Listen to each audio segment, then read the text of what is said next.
Janë më të bukurit e Durrësit, nxënës ekselent dhe në një të ardhme të afër mund të jenë mjek të përkushtuar për shërimin e pacientëve. Spektakli Miss dhe Mister Durrësi 2026 kurorëzoi mes aprovimit të jurisë profesioniste dhe mbështetjes së madhe të publikut në sallë, mbretin dhe mbretreshën e bukurisë durrësake. Spektri i bukurisë shkoi për 17 vjeçarin Noel Ballanca, ndërsa kuroren e më të bukurës e vuri në kokë 17 vjeçarja Matea Salillari. Shoqëruesja dhe shoqëruesi i parë i Missit dhe Misterit ishin Ema Jani dhe Franz Popoci, ndërsa në vend të dytë u shpallën Alisa Dervishi dhe Kliti Muha. Është një emocion shumë i madh, jam shumë e lumtur dhe do të doja shumë të falenderoja si produksionin dhe Bashkinë Durrës për çdo mundësi dhe për të gjitha aktivitetet që na mundësojnë që ne të rinj të marrim pjesë dhe të ecim para. Ëndra jote për të ardhmen cila është? Dëshiroj të vazhdoj mjekësinë e përgjithshme, po pse jo mos i lë pas hobit e mia.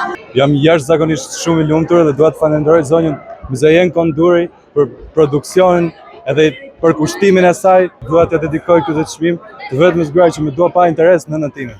E shoh vetëm në televizion, por kam pasion dhe shumë mjekësinë që dua ta vazhdoj në shkollën e lartë. Për rreth 2 orë, publiku i pranishëm në Pallatin e Sportit Ramazan Njala në Durrës ndoqi me mjaft kurreshtje dhe ovacione, sfilatat e 48 konkurrentëve djem dhe vajza, nga shkollat e mesme të qytetit dhe Universiteti Aleksandër Mojsiu, duke bërë tifo për më të preferuarit e tyre.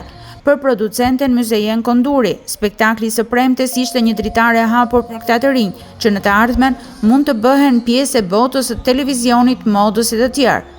Ndjehem e lumtur sepse këto 48 konkurrent janë të ndërgjegjshëm për këtë garë, por janë lumturuar që kanë prek një ëndër.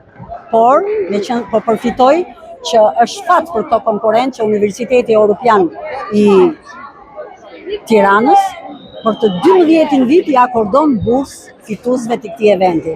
Por pa mbështetjen e Bashkisë Durrës dhe personalisht të kryetarës bashkisë, zonjës Emiliana Sako, ne nuk do të mundeshim të ishim këtu. Konkurrentët sfiluan me veshje popullore, por dhe fustane kostume mbrëmje para jurisë profesioniste, të kryesuar nga shkrimtarja Elena Kadare.